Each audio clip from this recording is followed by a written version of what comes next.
brilliant, and he took right off on a career that was great. But his stockbroker got him on cocaine.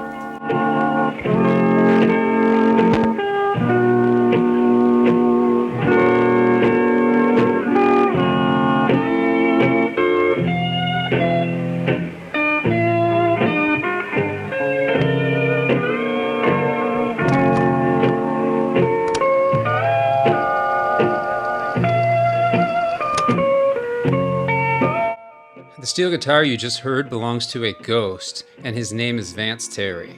In the early 1960s, he and Jimmie Rivers were mesmerizing sold-out crowds at the legendary 23 Club in Sacramento. And among the patrons was a young Buddy Emmons, absolutely bewildered in the front row. Now, Vance Terry lived a life of impossible extremes, and it's something quite unlike anything you've ever heard of. By day, he was vice president at the Bank of America with an office on the 50th floor of a San Francisco skyscraper. And by night, he was the greatest steel guitarist you've never heard of. But Vance Terry didn't die surrounded by guitar legends or even a loving family. In March 2001, he was face down in a $50 a week motel room, just a heart that had finally given out after years of fighting with the dark side. Today I'm piecing together the tragic, brilliant, and deeply hidden life of a man who conquered two worlds and lost them both. This is the dark side of the steel, the Vance Terry story.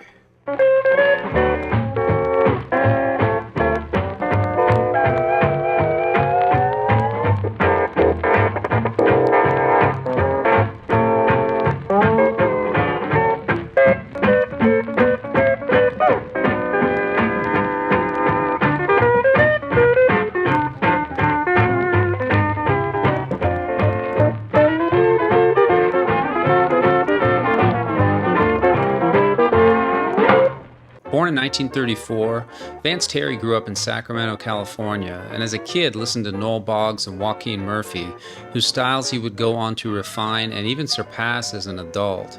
It's not clear if Vance was self-taught or learned to play using the Oahu method like many of his peers, but we do know that he began his career with Billy Jack Wills, the younger brother of Bob Wills. Though not a household name, brother Billy Jack had a noteworthy career in the Sacramento area and was the most progressive of the three Wills brothers. Playing with Billy Jack, Vance soon graduated from a Fender Dual Pro to a luxurious triple-neck Bigsby in late 1951. If there was ever a true steel guitar prodigy, it was Vance Terry. While only a few studio recordings exist, his early mastering of the instrument can be heard on radio transcriptions from the era. In Billy Jack's recording of Cadillac and Model A, we can hear Vance playing non-pedal in an E13th tuning with a creative touch and dexterity that was unrivaled at the time.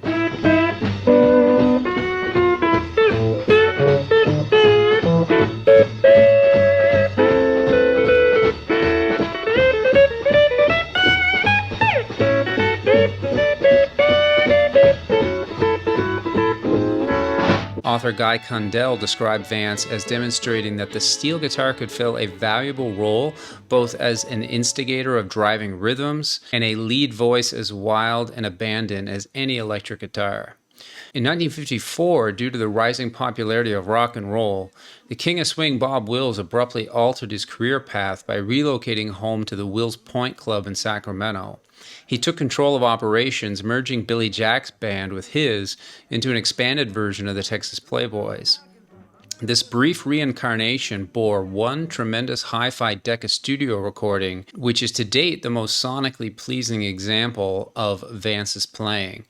Shortly before the session, Vance asked Paul Bigsby to equip his guitar with two pedals, and on this recording, which looks like it happened within weeks of Webb Pierce's Slowly, you can hear Vance quickly surpassing Bud Isaacs in this newfound style. The sessions were originally released as Volume 1 and 2 of the 1955 Dance-O-Rama collection and later appeared under a few different titles in the 1970s.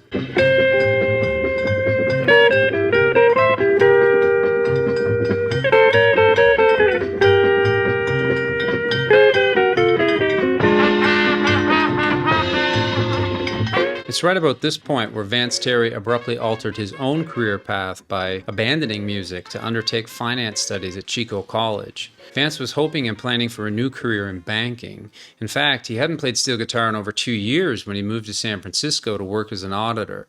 One night he visited the 23 Club in Brisbane, where he saw and heard Jimmie Rivers, a popular bebop guitarist that he remembered from his days with Billy Jack Wills. Jimmie asked Vance to sit in with the band, and soon thereafter to replace Chuck Wright.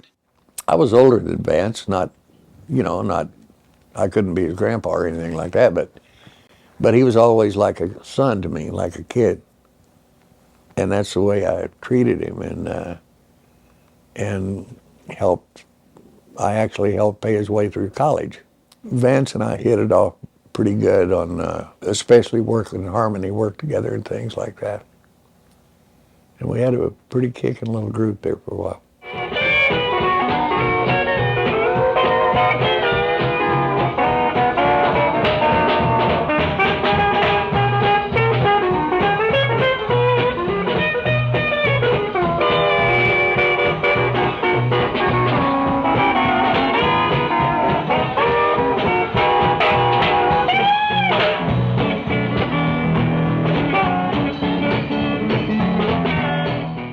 Their performance became the stuff of legend, and while performing with bigger and better steels, Vance's innovative style was reaching new heights.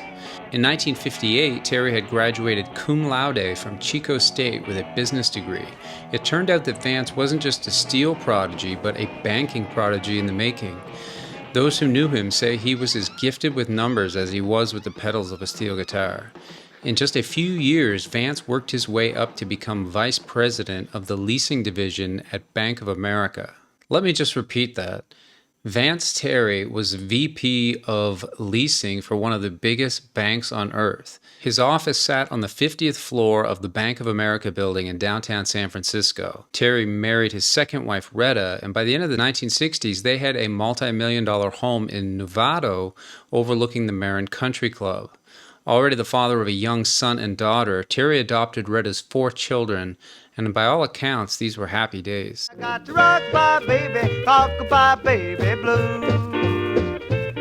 Well, my wife said you wanted a bundle of joy. I see you A handful of guitarists have been equally talented in areas outside of music. Merle Travis was a renowned repairman of clocks and watches.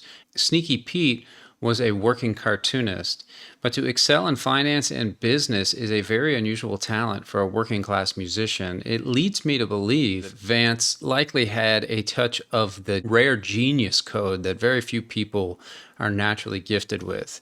Another really unusual part of Vance's story is the famous 23-string custom Sierra he had built by Chuck Wright. This guitar has to surely be the most insane-looking steel ever created. It features 2 11-string necks and 2 racks containing a total of 19 floor pedals. It would have required immense physical coordination as well as a pretty deep mathematical understanding of chord theory.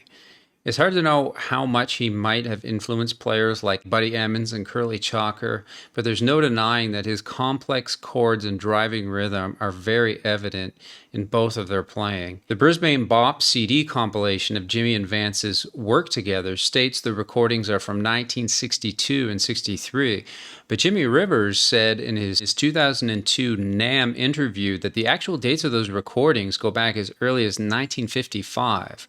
Which is 8 years before Buddy Emmons would release Steel Guitar Jazz.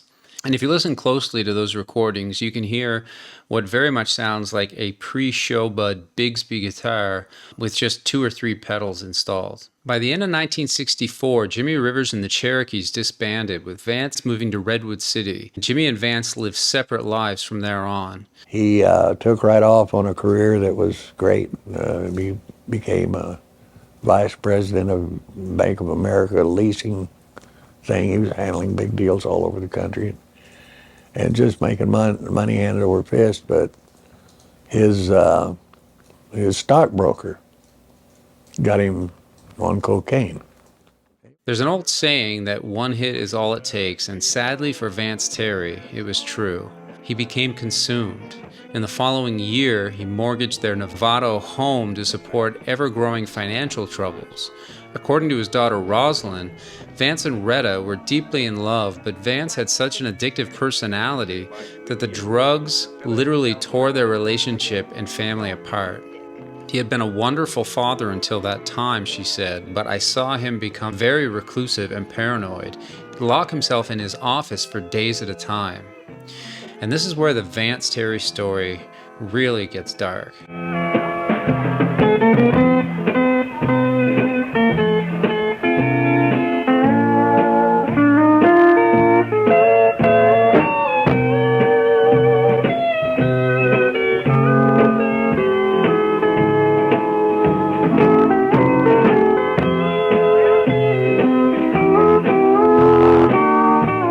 Vance's addiction worsened. He began spiraling.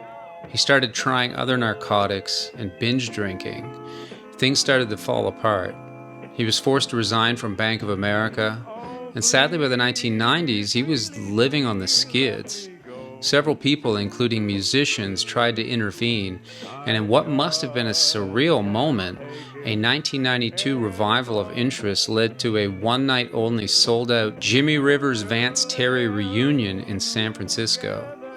The steel guitar community never lost sight of Vance, and he continued to find work here and there, in fact any kind of work he could get to scrape by. By all accounts, Vance was homeless in his final years and spent time at several shelters and halfway houses in the Sacramento and San Francisco areas. In an interview, Jimmie Rivers said, "He went down so fast that I tried to avoid him because it broke my goddamn heart every time I saw him. Once had his hand stomped on so that he wouldn't ever be able to play his steel guitar again. He bounced around from place to place until he somehow ended up at the Marshall Hotel in Sacramento. It's hard to know what he must have been thinking at the time, but his life couldn't have been much more of a mess." A hotel employee who remembered Vance said the only time he left his room was to go to the liquor store, and that there were a lot of people like him at the hotel. In his final days, he was reportedly thin and gaunt, barely functioning, a ghost of the short, portly man who played at the 23 Club. On Christmas Day, Terry's only biological child, Brooke Diane Terry, called the front desk. She had been cautioned by friends to not try and visit her father, and that the sight of him would just be too much. "Will you please tell him that I love him? Make sure he knows that I love him." A hotel employee confirmed that Vance received the message. Long gone were the cotton patches at Will's Point and the happier times at the 23 Club. In a 12 by 12 foot room with a bed, a dresser, and sheets changed weekly, the music and the pain finally stopped. Vance was found lying face down in his bed. There was a stench to the room. He had been too weak to get out of bed and use the bathroom in his final days. The cause of his death was atherosclerotic cardiovascular disease. His heart had given out. Vance Terry died alone in room 226 at the Marshall Hotel on March 2nd, 2001. A tribute was held on March 18th. They played the old songs and reminisced. Then family and friends made short speeches about a man, his music, about who he was and what he became. Vance Terry was definitely a somebody, even if he died like a nobody. At the event, Chuck Wright, who built Terry's famous Sierra 1111, said, "When I saw him, I was devastated. I couldn't believe how a man could come down so far. I don't care where he is now. He's in a better place than he was a few weeks ago."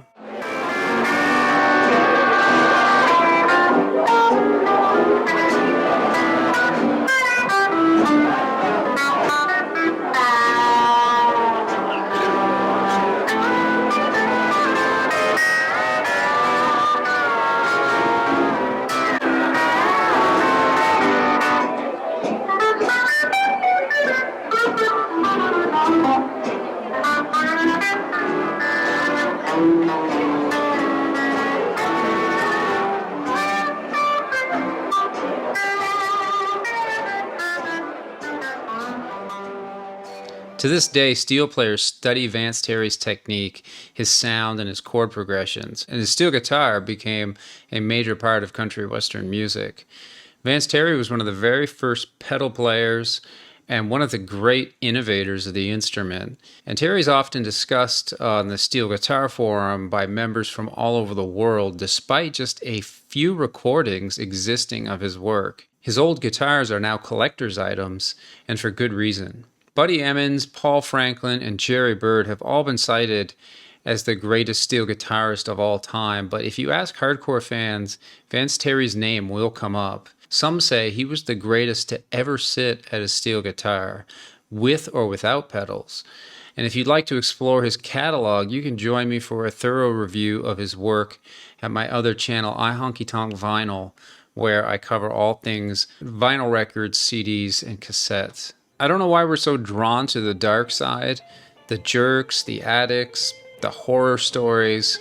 They capture us in a way that the good guy story just doesn't.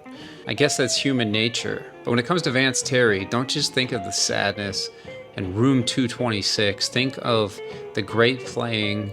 Think of the early years and remember that he was a family man, a husband, and a father. Thank you for watching this episode. Take care, keep it country, and we'll see you next time.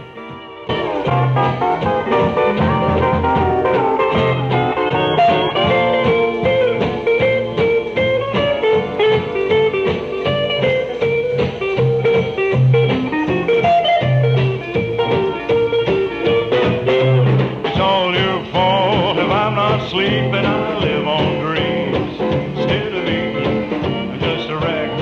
And it's all your fault. Yes, it's all. Well, I played a couple courses on trumpet and nodded to Vance. He started playing. And that first solo, he just built such a fire. I couldn't believe it, but it was a subtle, easy fire. So I was standing right behind him. And I just reached down and whispered. I said, take another one. Play me something. He started building it and he played something. He played about 3 courses. I said, now that you got that crap over with, play me something. I must have had him play for 20 courses. And he built a fire bigger and bigger under every one of them, and it never, ever came down. And I never heard it. It left me shaking my head. I never heard anything like it before or since.